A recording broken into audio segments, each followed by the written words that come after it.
All right, let's get right into it. The ontological records of the Abyss. Well, they're not exactly light reading. But something new has surfaced, a figure that completely changes the game. A mysterious disruptor they're calling the Sorceress. So today, we're opening up the dossier on this divine force. So, the big question, who is she? The records are, intentionally cryptic, but they all point to one thing. She's a fundamental challenge to everything we thought we knew. Imagine a living, breathing question mark just dropped into the middle of this cosmic war. Her full purpose is still being written, literally codified by the Abyss as we speak. And that's her official label right there. Not a sovereign, not some ancient titan, but a speculative variable. Think about that. It means she's not part of the original cosmic math. She's a wild card, an unknown, and her impact is something no one can predict. Okay, let's start with her basic identity. She represents the divine feminine. I mean, in a reality completely dominated by this hypermasculine struggle, this absolute I of the king, she shows up as the total opposite, a desperately needed spiritual and metaphysical counterweight. Now, her key attributes, this is where it gets really interesting. The name Salome keeps popping up, tying her to some ancient mysteries. Her weapon, it's not about raw power. It's an emeralded staff she uses to channel something called Logos magic. And, this is huge, she's a host for the emerald-scaled Leviathan. We're definitely coming back to that. It all adds up to her being the ultimate metaphysical disruptor. So her very being introduces a whole new philosophy of power. Her existence is a direct slap in the face to the king, Glaucus, and his entire worldview that he, the absolute I, is the one and only cause of everything. She is the living, breathing proof that nothing, not even a sovereign, can exist in a vacuum. And to really get what she does, you need to understand this term, Anstoss. It's a philosophical idea about an external check or an impulse. The concept is that the I, or the self, can only really know itself when it runs into a not I. Well, the sorceress is that not I for the king. She's the check he never saw coming, the one thing his entire philosophy has no answer for, and it's forcing a self-awareness on him that he absolutely does not want. Just look at how different her power is. The old guard, the hyper-cerebral architect, they use phase shifts to manipulate things that already exist. But the sorceress, she uses Logos magic. She's not just bending the rules of reality, she is literally rewriting its alphabet. She operates on a celestial frequency that is completely outside the king's control over the hydrological cycle. And the contrast gets even sharper when you look at her runes. The Sea Stormer pulls his power from the liquid abyss, from expired souls, from what's already dead and gone. The sorceress wields heavenly runes of define wind. It's creation versus decay. It's a power from above, a celestial mirror reflecting something new into the world, not just dredging up the old.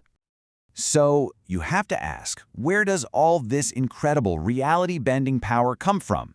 Well, it's not entirely her own. And that brings us to her symbiotic transformation. She is the host for the emerald-scaled Leviathan. This bond is the source of it all. You see, unlike the captain's origin, which is totally parasitic, her bonding is a genuine synthesis. It's described as a fusion of material logic and subspace malice. The dossier calls it a palingenesios event, which basically means rebirth or regeneration. So while other powers drain the world, her power actually restores it. It wants to heal the sea. And really, it just boils down to this. The captain is a water vampire, sucking the world dry. The sorceress is the complete opposite. She's a font of potential, bringing moisture back from some celestial source, actively trying to heal what's been broken. So what does this all mean for the bigger picture? Well, her arrival completely shatters the old power dynamic. What used to be a two-sided war, a binary deadlock between the king and the captain, now has a third, completely unpredictable player. Her presence turns a simple struggle into a much more complex and, frankly, terrifying triadic nightmare. But this is where we get to the ultimate paradox of her existence. Is she here to save everyone, or is she part of something much, much darker? The records actually describe her as both the final limit to the king's absolute power and an inevitable victim of final entropy. And you can bet the established powers see her as a massive threat. Glaucus, the king, just dismisses her as a temporary sandcastle he'll eventually sweep away. The Shadow sees her light as a stain of existence that needs to be burned out.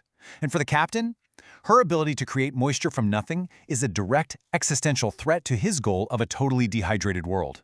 Let's be clear, Among the sovereigns, she has 0 allies. But here's the catch. Her power has a terrible price. The law of elemental transmutation is absolute in this reality. For every action, an equal and opposite reaction. So her divine order, her shimmering light, it automatically creates a corresponding swallow of darkness. It's a cosmic balance she just can't escape. And this leads to a pretty chilling conclusion in the Dossier. Her entire struggle, all her progress, is described as nothing more than a temporary stay of execution. Even a power as immense as hers can't ultimately beat the law of final entropy. She can't stop the eventual silence of the cosmic void. This might be the most haunting line in the entire file. It just perfectly captures her tragic potential. She's a soul bearer, carrying all this hope, but her very nature means she could either be the one to save the sea or become its most beautiful grave. And that leaves us with this one final, all-important question. The sovereigns are working to create a void, a silent, dead world. The sorceress brings this divine wind, a celestial breath of life. But is it enough? Can her power truly provide the breath needed to survive? Or is she just the last beautiful sigh before everything goes silent for good?